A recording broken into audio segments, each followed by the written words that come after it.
ನಮಸ್ತೆ ಫ್ರೆಂಡ್ಸ್, ಸವಿಪಾಕ ಶಾಲೆ ಚಾನಲ್ಗೆ ತಮಗೆಲ್ಲರಿಗೂ ಸ್ವಾಗತ. ನಾನಿವತ್ತು ಮೆಂತ್ಯ ಬಟಾಣಿ ಕರಿನ ಮಾಡಿ ತೋರಿಸ್ತಾ ಇದ್ದೀನಿ.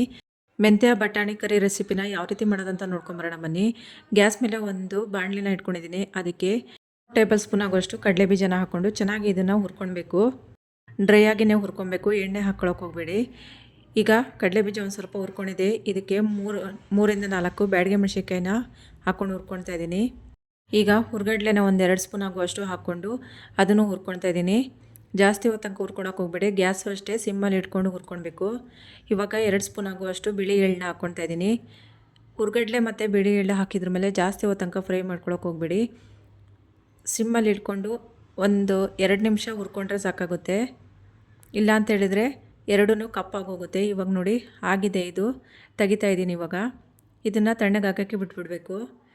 ಗ್ಯಾಸ್ ಮೇಲೆ ಒಂದು ಕಡಾಯಿನ ಇಟ್ಕೊಂಡಿದ್ದೀನಿ. ಅದಕ್ಕೆ 2-3 ಟೇಬಲ್ ಸ್ಪೂನ್ ಆಗುವಷ್ಟು ಎಣ್ಣೆ ಹಾಕ್ಕೊಂಡು ಅರ್ಧ ಸ್ಪೂನ್ ಆಗುವಷ್ಟು ಜೀರಿಗೆನ ಹಾಕ್ಕೊಳ್ತಾ ಇದ್ದೀನಿ. ಜೀರಿಗೆ ಚೆನ್ನಾಗಿ ಹುರ್ಕೊಂಡಿದೆ. ಇದಕ್ಕೆ ಇವಾಗ ಚಿಕ್ಕದಾಗಿ ಕಟ್ ಮಾಡಿರೋ ಅಂಥ ಬೆಳ್ಳುಳ್ಳಿನ ಹಾಕ್ಕೊಳ್ತಾ ಇದ್ದೀನಿ. ಬೆಳ್ಳುಳ್ಳಿ ಹಾಕ್ಕೊಂಡು ಚೆನ್ನಾಗಿ ಹುರ್ಕೊಳ್ಬೇಕು. ಇವಾಗ 4-5 ಈರುಳ್ಳಿನ ಚಿಕ್ಕದಾಗಿ ಕಟ್ ಮಾಡ್ಕೊಂಡು ಹಾಕ್ಕೊಂಡಿದ್ದೀನಿ, ಮೀಡಿಯಮ್ ಸೈಜಿಂದು. ಈರುಳ್ಳಿ ಚೆನ್ನಾಗಿ ಫ್ರೈ ಆಗಬೇಕು, ಕೆಂಪಗಾಗೋ ತನಕ ಚೆನ್ನಾಗಿ ಇದನ್ನು ಹುರ್ಕೊಳ್ಳೋಣ.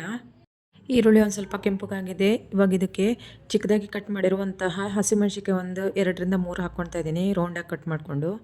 ಹಸಿಮೆಣ್ಸಿಕಾಯಿ ಹಾಕ್ಕೊಂಡು ಚೆನ್ನಾಗಿ ಇದನ್ನು ಒಂದು ಸತಿ ಫ್ರೈ ಮಾಡ್ಕೊಳ್ಬೇಕು. ಸಾಕು, ಇವಾಗ ಇದಿಷ್ಟು ಫ್ರೈ ಆಗಿದ್ದು. ಇದಕ್ಕೆ ಇವಾಗ 1 ಕಪ್ ಆಗುವಷ್ಟು ಹಸಿ ಬಟಾಣಿನ ಬಿಡಿಸಿಟ್ಕೊಂಡಿದ್ದೆ, ಅದನ್ನು ತೊಳ್ಕೊಂಡು ಹಾಕ್ಕೊಳ್ತಾ ಇದ್ದೀನಿ. ಬಟಾಣಿ ಎಣ್ಣೆನಲ್ಲೇ ಚೆನ್ನಾಗಿ ಫ್ರೈ ಮಾಡ್ಕೊಳ್ಬೇಕು, ಆವಾಗ ಚೆನ್ನಾಗಿ ಬೇಯುತ್ತೆ. ನಾನು ಬಟಾಣಿನ ಮೊದಲೇ ಬೇಯಿಸ್ಕೊಂಡಿಲ್ಲ, ಹಸಿದೇ ಹಾಕ್ಕೊಂಡಿದ್ದೀನಿ ಇದಕ್ಕೆ. ನೋಡಿ ಇವಾಗ ಕಲರ್ ಚೇಂಜ್ ಆಗಿದೆ. 1/4% ಅಷ್ಟು ಬಟಾಣಿ ಚೆನ್ನಾಗಿ ಬೆಂದಿದೆ.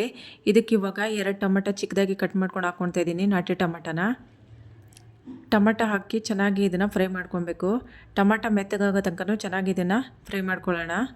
ಟೊಮೆಟೊ ಎಲ್ಲ ಒಂದು ಸ್ವಲ್ಪ ಮೆತ್ತಗಾಗಿದೆ. ಇವಾಗ ಇದಕ್ಕೆ ಬಟಾಣಿಗೆ ಉಪ್ಪು ತಾಗಲಿ ಅಂತ ತಿಳ್ಕೊಂಡು ಒಂದು ಸ್ವಲ್ಪ ಉಪ್ಪು ಹಾಕ್ಕೊಳ್ತಾ ಇದ್ದೀನಿ.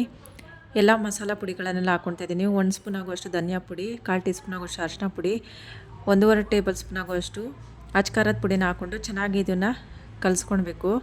ಮಸಾಲ ಎಲ್ಲ ಚೆನ್ನಾಗಿ ಈರುಳ್ಳಿ ಮತ್ತು ಬಟಾಣಿಗೆ ಹೊಂದ್ಕೊಳ್ಬೇಕು, ಅಲ್ಲಿ ತನಕ ಚೆನ್ನಾಗಿ ಫ್ರೈ ಮಾಡ್ಕೊಳ್ಳೋಣ. ಮತ್ತು ಮಸಾಲ ಪುಡಿ ಹಾಕಿರ್ತೀವಲ್ವ, ಅದೆಲ್ಲ ತಳತಾಗಿ ಸೀದೋಗಿಬಿಡುತ್ತೆ. ಅದಕ್ಕೆ ಕೈ ಬಿಡ್ದಂಗೆ ನಾವು ಚೆನ್ನಾಗಿ ಇದನ್ನು ಕಲಿಸ್ಕೊತಾ ಇರಬೇಕು. ಬಟಾಣಿ ಒಂದು ಸ್ವಲ್ಪ ಬೇಯಬೇಕು, ಅಲ್ಲಿ ತನಕ ಇದನ್ನು ಒಂದು ಮುಚ್ಚಳನ ಮುಚ್ಚಿ 5 ನಿಮಿಷ ಚೆನ್ನಾಗಿ ಬೇಯಿಸ್ಕೊಳ್ಳೋಣ. ಇವಾಗ ನೋಡಿ, ನಾವು ಮೊದಲೇ ಹುರ್ಕೊಂಡಿದ್ನಲ್ಲ ಕಡಲೆ ಬೀಜ ಎಲ್ಲ, ಅದನ್ನು ಮಿಕ್ಸಿ ಜಾರಿಗೆ ಹಾಕ್ಕೊಂಡು ಅದಕ್ಕೆ ಒಂದು ಸ್ವಲ್ಪ ನೀರು ಸೇರಿಸ್ಕೊಂಡು ನೈಸಾಗಿ ರುಬ್ಕೊಳ್ಬೇಕು. ಇವಾಗ ಇದನ್ನು ಬೇಯಕ್ಕಿಟ್ಟಿದ್ವಲ್ಲ, ಮುಚ್ಚಳನ ತೆಗೆದು ಒಂದು ಸತಿ ಕಲಸಿ ಮಿಕ್ಸ್ ಮಾಡ್ಕೊತಾ ಇದ್ದೀನಿ. ಇದಕ್ಕೆ 2 ಕಟ್ ಆಗುವಷ್ಟು ಮೆಂತ್ಯ ಸೊಪ್ಪನ್ನ ಚೆನ್ನಾಗಿ ಬಿಡಿಸಿ ತೊಳ್ಕೊಂಡು ಇಟ್ಕೊಂಡಿದ್ದೀನಿ. ನೀರೆಲ್ಲ ತೆಗೆದುಬಿಟ್ಟು ಇಟ್ಕೊಂಡಿದ್ದೀನಿ. ಅದನ್ನ ಇವಾಗ ಹಾಕ್ಕೊಂಡು ಚೆನ್ನಾಗಿ ಇದನ್ನು ಕಲಸಿ ಮಿಕ್ಸ್ ಮಾಡ್ಕೊತಾ ಇದ್ದೀನಿ. ಇದನ್ನು ಮೆಂತ್ಯ ಸೊಪ್ಪೆಲ್ಲ ಚೆನ್ನಾಗಿ ಮಿಕ್ಸ್ ಆಗಿದೆ. ಇವಾಗ ಒಂದು ಪ್ಲೇಟ್ನ ಮುಚ್ಚಿ 5 ನಿಮಿಷ ತನಕ ನೀರು ಬಿಡೋ ತನಕ ಚೆನ್ನಾಗಿ ಇದನ್ನು ಬೇಯಿಸ್ಕೊಳ್ಳೋಣ. ನೋಡಿ, ಒಂದು ಪ್ಲೇಟ್ನ ಮುಚ್ಚಿ ಒಂದು 5 ನಿಮಿಷ ಬೇಯಿಸ್ಕೊತಾ ಇದ್ದೀನಿ. ಈಗ ಓಪನ್ ಮಾಡಿ ನೋಡ್ತಾ ಇದ್ದೀನಿ. ನೋಡಿ, 5 ನಿಮಿಷ ಆಗಿದೆ.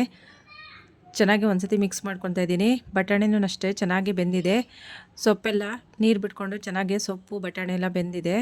ಇವಾಗ ಇದಕ್ಕೆ ನಾವು ಏನು ಮಸಾಲಾನ ರುಬ್ಕೊಂಡು ಇಟ್ಕೊಂಡಿದ್ವಲ್ಲ, ಆ ಮಸಾಲ ಪೇಸ್ಟ್ನ ಹಾಕ್ಕೊಳ್ತಾ ಇದ್ದೀನಿ. ಮಸಾಲ ಹಾಕಿದ ತಕ್ಷಣ ಇದಕ್ಕೆ ನೀರು ಹಾಕೊಳ್ಳೋಕೆ ಹೋಗ್ಬೇಡಿ. ಚೆನ್ನಾಗಿ ಇದನ್ನು ಕಲಸಿ ಮಿಕ್ಸ್ ಮಾಡಿಕೊಂಡು ಮಸಾಲ ಎಲ್ಲ ಹಸಿ ವಾಸನೆ ಹೋಗಬೇಕು, ಅಲ್ಲಿ ತನಕ ಚೆನ್ನಾಗಿ ಇದನ್ನು ಕಲಿಸ್ಕೊತ ಫ್ರೈ ಮಾಡ್ಕೊಳ್ಳೋಣ. ಇವಾಗ ನೋಡಿ, ಒಂದು ಸ್ವಲ್ಪ ಹೊತ್ತು 2 ನಿಮಿಷ ಬೇಯಿಸ್ಕೊಳ್ಬೇಕು. ಚೆನ್ನಾಗಿ ಕುದಿ ಬರಲಿ, ಅಲ್ಲಿ ತನಕ ಇದನ್ನು ಚೆನ್ನಾಗಿ ಕುದಿಸ್ಕೊಳ್ಳೋಣ.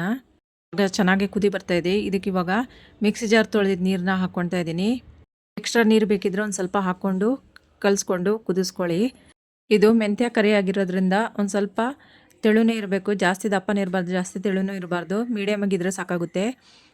ನಾವು ರೊಟ್ಟಿ, ದೋಸೆ, ಚಪಾತಿಗೆಲ್ಲ ನೆಂಚ್ಕೊಂಡು ತಿಂತೀವಲ್ವ, ಅದಕ್ಕಾಗಿ ಒಂದು ಸ್ವಲ್ಪ ಮೀಡಿಯಮ್ ಆಗಿದ್ದರೆ ಸರಿ ಹೋಗುತ್ತೆ. ಇವಾಗ ನೋಡಿ, ಅವಾಗವಾಗ ಕಲಿಸ್ಕೊಂಡು ಕುದಿಸ್ಕೊಳ್ಬೇಕು. ನೋಡಿ, ಇವಾಗ ಕುದಿ ಬರ್ತಾ ಇದೆ ಸಣ್ಣಕ್ಕೆ.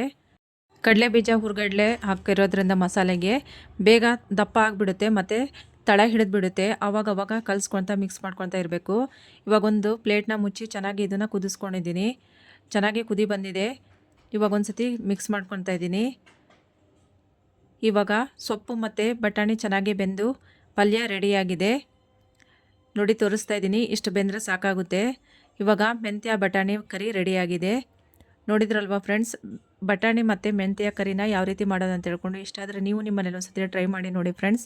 ಇಷ್ಟ ಆದರೆ ಲೈಕ್ ಮಾಡಿ, ಶೇರ್ ಮಾಡಿ, ಸಬ್ಸ್ಕ್ರೈಬ್ ಮಾಡಿ friends. Thank you for watching.